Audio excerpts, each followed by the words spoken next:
and stuck in the minds of the people who watched it. It was very well remembered. The only problem is that at some point in late 2012, the original video was deleted from the channel it was uploaded to, and that video has been missing ever since. Nobody can find a copy of this famous video, so the search began.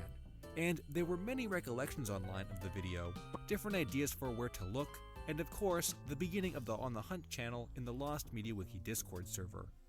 Unfortunately though, through a lot of contacting and searching on old websites, the conclusion was reached that there simply is no uploaded copy currently available online, and the original creator even confirmed he didn't have the video anymore. This resulted in the search being labeled a cold case for 4 years. The only clip we were ever able to recover was from a reaction video, which has some segments that could be seen far off in the distance. Until now. 4 years after the search slowed down, user Marvel and Syndexmon were able to locate a new user on YouTube with a playlist containing another reaction video to Big Star Secret, dated to around the time of when the original video was still up. The only problem is that the playlist containing the video was almost entirely private, and the owner of this channel, after being contacted, did not have the logins to their account. There was also some debate about whether or not this content would be released at all, considering the video contained clips of the user and their friends as kids, which they did not want to release. The question then became if the account could be accessed at all, or if any portion of the Big Star Secret video could be edited and released for us. Marvel was keeping me updated with this process, and the thread in the Lost Media Wiki forums was active with updates too. Syndexmon had apparently been in contact with this user more extensively than I had thought at the time, and eventually the unbelievable happened. The owner of this channel was able to recover the video and edit it accordingly so that it could be shared, and right there was new footage of Big Star Secret. These were portions of the original video we didn't have yet, with the total length of this clip being around 40 seconds long. While it might not seem like that much of a find, the process of getting this in the first place is incredible, and it really goes to show you just what you're dealing with when searching for a topic like this. It's been a very difficult search since nearly the beginning, and anything like this that shows up gets us closer to finding the full video.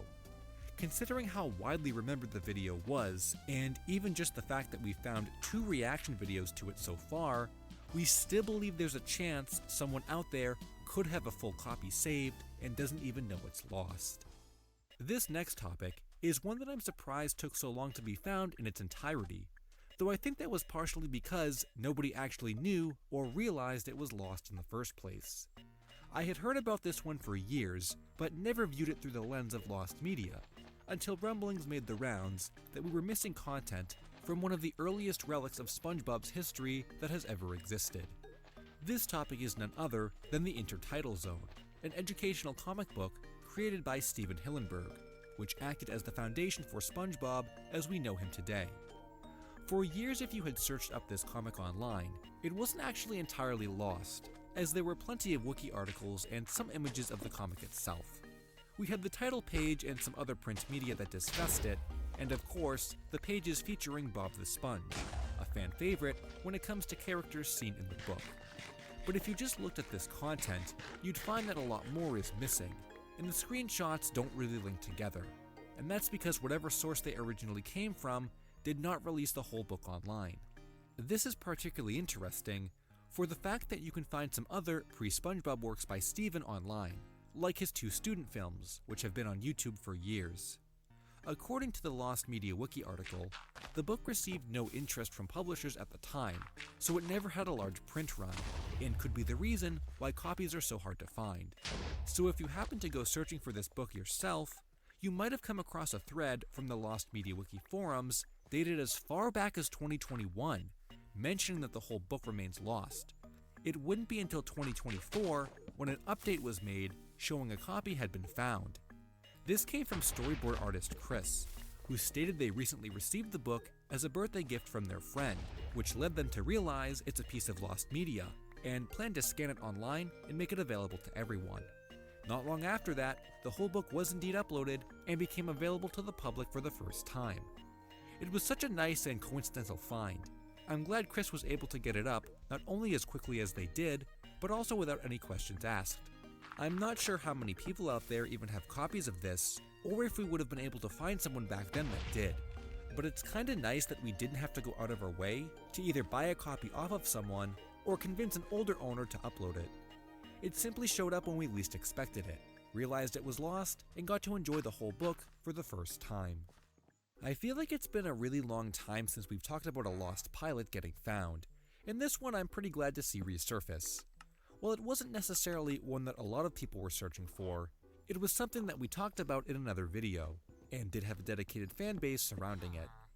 This one is the second Uncle Gus pilot called Not So Fast, that was shrouded in a little more mystery than the first one. For those unfamiliar with this series, Uncle Gus was a cartoon that was pitched to Cartoon Network during 2000 and 2001, which had its pilots aired on TV periodically within those years. The first one, which was previously lost but found last year, was called For the Love of Monkeys, and aired many times throughout 2000 on Cartoon Fridays, The Big Pick Weekend, and a couple other special events.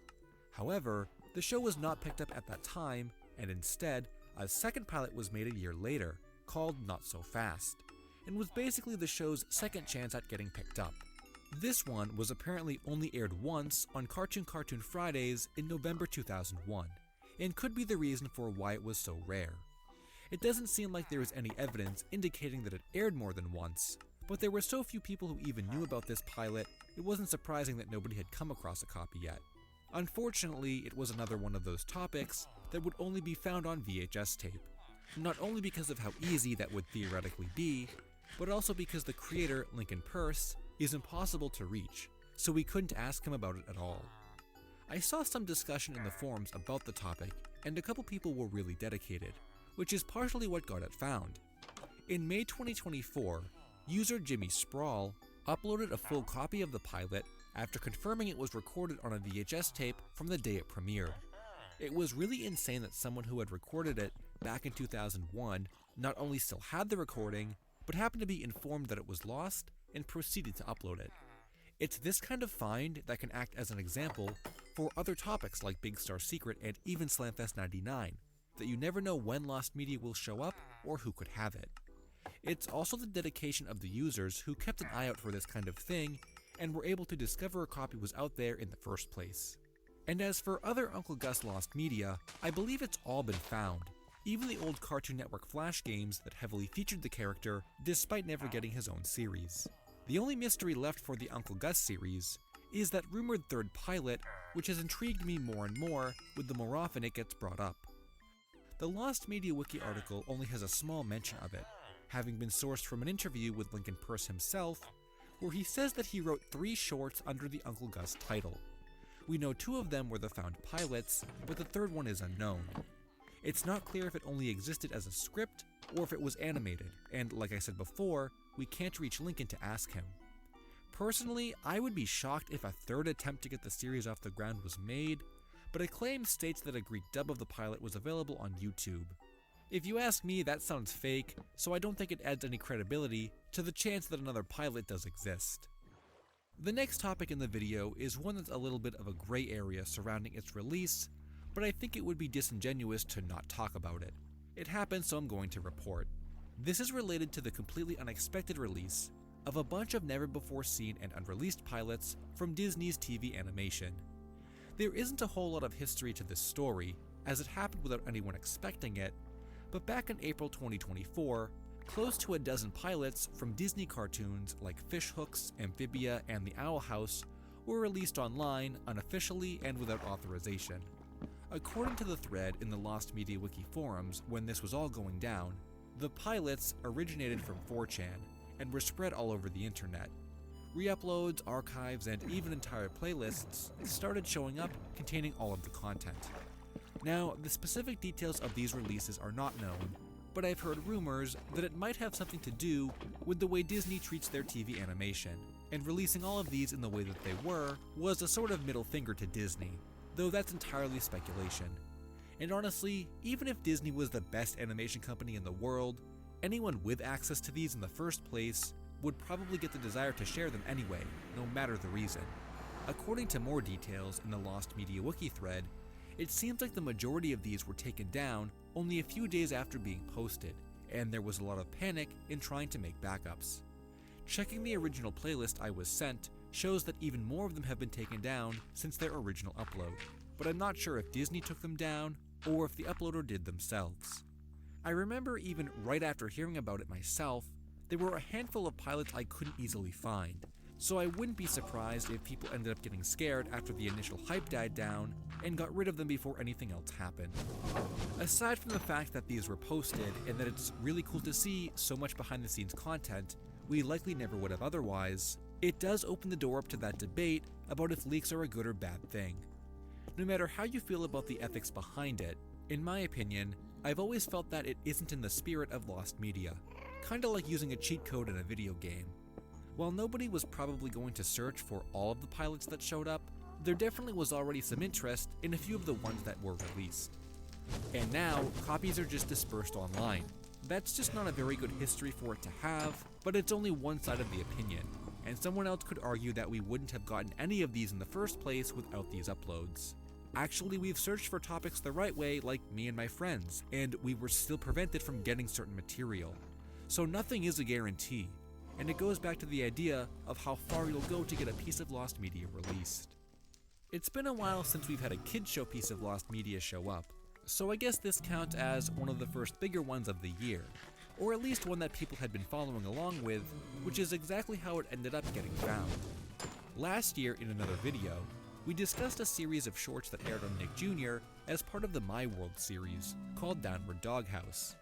These are basically the precursor animations to the series Ni Hao Kai Lan, and aired in between commercial breaks along with some other shorts. Strangely, for as recognizable as Ni Hao Kai Lan became, it seemed like this was the only series of the My World shorts that hadn't been re-uploaded to YouTube.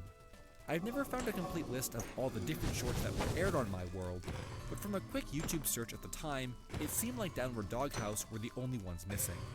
There was one short available called Dragon Dance, but the other two, Follow That Slipper and Where's Ho Ho, were not available online, and there was no set date or month we could even begin searching for recordings of, since these were aired randomly throughout the broadcast. So it was going to come down to finding them on tapes by accident, more or less. Last year, the second of the three shorts called Follow That Slipper was found on a VHS tape from 2005, and uploaded to YouTube in full. And as of June 2024, the final of the three shorts, Where's Ho Ho, was uploaded to YouTube by GamerGuy624 after being found on a VHS tape by CDCB. Curiously, it was shown during the commercial breaks for Dora's Fairy Tale Adventure, so I wonder if that had anything to do with the choice of airing it at that time. It seems weird that the last two were lost at all, or that copies were hard to find.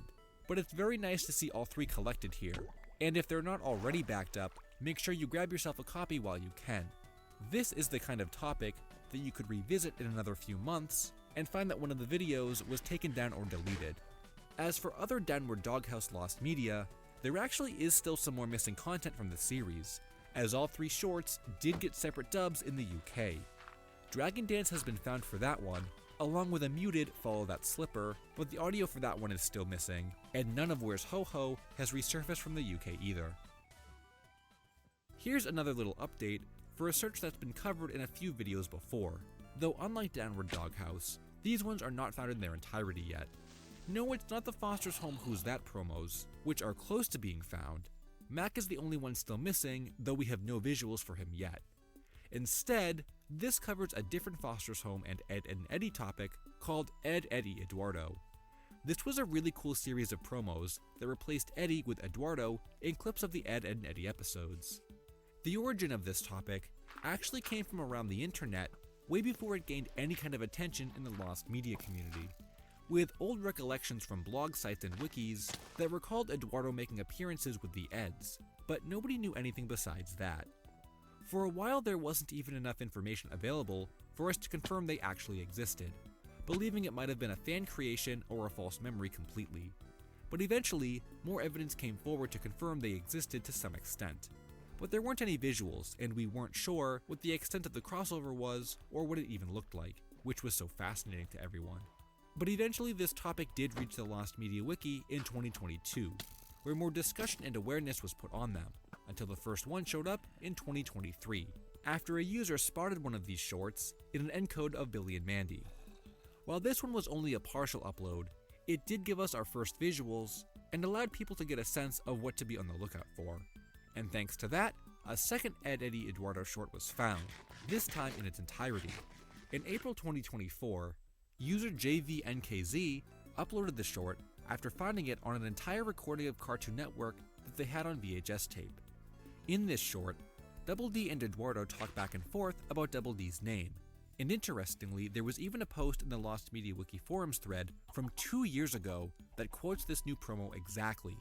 This same comment also mentions one with the Kanker sisters and another of just the intro animation, but only 1.5 have been found, and it's not known how many other ones actually exist.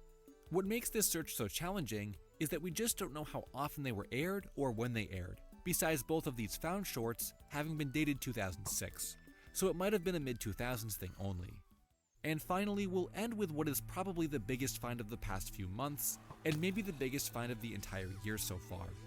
I think that's up for debate depending on who you ask, but without a doubt, this is one of the most defining pieces of lost media for 2024, and it was only found 4 months into the year. This topic feels like one of those that would never be found, sorta similar to the original Jeff the Killer photo or Hitogata, but we can say with 100% certainty that the search for this is over. The Lost Wave song Everyone Knows That, also known as Ulterior Motives, has been found. I'm sure you've probably heard that news at this point, and maybe had even been following the search after it started gaining popularity a couple years ago. But if you haven't or need a refresher, Everyone Knows That was an extremely popular, unidentified song from the Lost Wave community, whose origins and artist were unknown.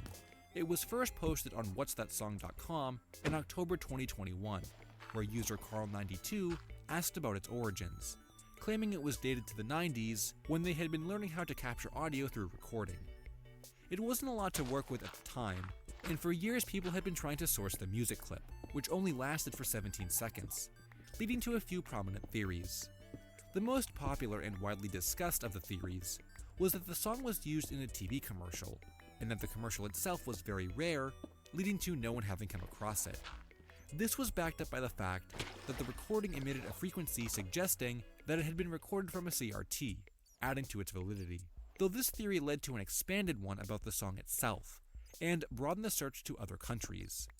Some believed that while the commercial may have aired in the US, the actual song was made somewhere else, and its origin was connected to some place like Japan. There were also a lot of unverified claims from users who stated they had heard the song played at certain locations over the years, and even a suggestion that Carl92 was a troll and that the clip was AI, but none of these ideas could really be proven or looked into. Most recently, the song clip had even been played over Canadian radio for the fact that it was highly believed to be of Canadian origin, and had been heard in the area before. But the conclusion of this search had nothing to do with any of these old theories or ideas. It came from the most surprising place of all, because one user thought to look there. The ending of the search for Everyone Knows That came about from a theory proposed only a few months before the song was found, suggesting that the song might have come from an adult movie. This actually led to user OneTruth going down the rabbit hole and looking through adult movie scenes on YouTube to see if the song appeared in any of them. And while that one did not, very similar sounding songs did. Christopher and Philip Booth were credited to these songs, whose names also appear in registries for the song Ulterior Motives, a possible connection. Together with user South Pole Ball, the two searched through a series of adult movies that the Booths were credited to, a task that OneTruth spent 12 hours doing at one point, until eventually they happened to find the right one where the song could be heard in the background. And that was it. Everyone knows that had been sourced. Considering the full song in the movie had other audio placed over it, it's possible that's why the original clip we got was so short, as to leave out those inappropriate sounds. Christopher Booth became aware of the find and released a remastered version in June. It's funny to think that Everyone Knows That was literally found in the last place anyone thought to look for it, and that a song from an adult movie was actually played over Canadian radio for the sake of the search. I'm not sure what else could be found this year to top this one, just for how huge of a topic it was, but with the year only being half over, we have another 6 months to make even more incredible finds. Hey guys, I hope you enjoyed the video. Be sure to check out some of my other Lost Media videos. Thanks for watching, and until next time, Finn.